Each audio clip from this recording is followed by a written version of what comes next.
बेंगलोर मध्ये प्रेझेंट कंडिशनला आम्ही अवेलेबल आहे. अफजल भाई इसका रेट क्या बोला आपने? 1.75. 1.75. या अशाच क्वालिटीचे काय आपण 1.10, 1.20, 1.25 ला विकल्यात. टॉप सिलेक्शन 30 लिटर 35 लिटर चालणार काय. पण आजचं मार्केट बघायला गेलं तर बेंगलोरचं फार विचित्र आहे.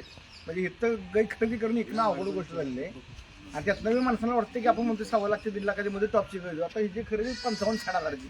हे विकायची कुठं काय कुठं. विकणे महत्त्वाचा नाही, विषय विकण्यासाठी नाही चालला. हा विषय की तुम्ही ब्रीड सांभाळा, नाही तर फार वाईट दिवस येतात.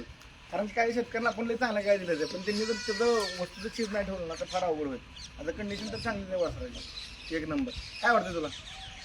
वासरू तर आहे चांगलं, पण मार्केटच्या रेटला मॅच करत नाही. मार्केटच्या रेटला मॅच कुठलीच काही करून झाली. कारण काय आहे, इथं यांनी काय केलंय, साठा करून ठेवलाय.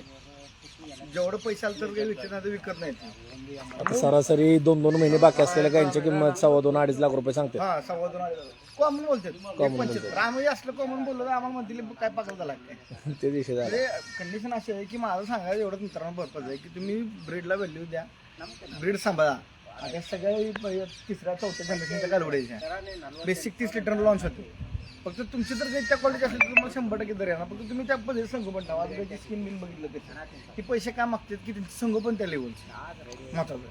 बघ आता आपण फिरतो एवढं संगोपन आहे का आपल्याकडे? काय झालंय, ब्रीडला पैसे मागतात हे लोक. ब्रीड क्वालिटी असल्याशिवाय तुम्हाला पैसे येणार नाही. त्यामुळे क्वालिटीचा विषय रेट काय म्हणतात किंवा हा विषय नंतरचा आहे. तर तुम्ही क्वालिटीवरती काम करा. अशा क्वालिटीचे काही म्हणल्यानंतर 100% कोणी तुमच्याकडे घेऊन जाईल. पण क्वालिटी ही पाहिजे. त्यामुळे क्वालिटीला कॉम्प्रोमाइज करून चालत नाही. माणसाला वाटतं अशी दिसणार की आमची तेवढ्या किमतीची गैरसमज. गायच्या अंगावर हात फिरवला गायची क्वालिटी घ्यायची काही गायचं बॉयाचं उभं राहायचं स्ट्रक्चर किंवा काय हे काय वेगळं आहे. थोडक्यात इन शॉर्ट आपण सांगतोय ना.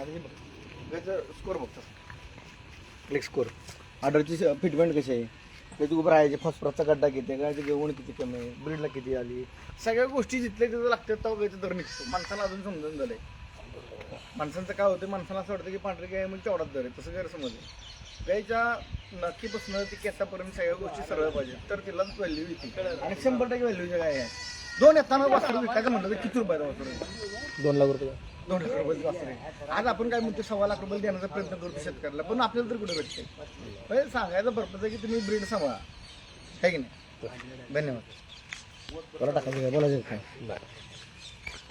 आता इन्स्टाला लाईव्ह केले.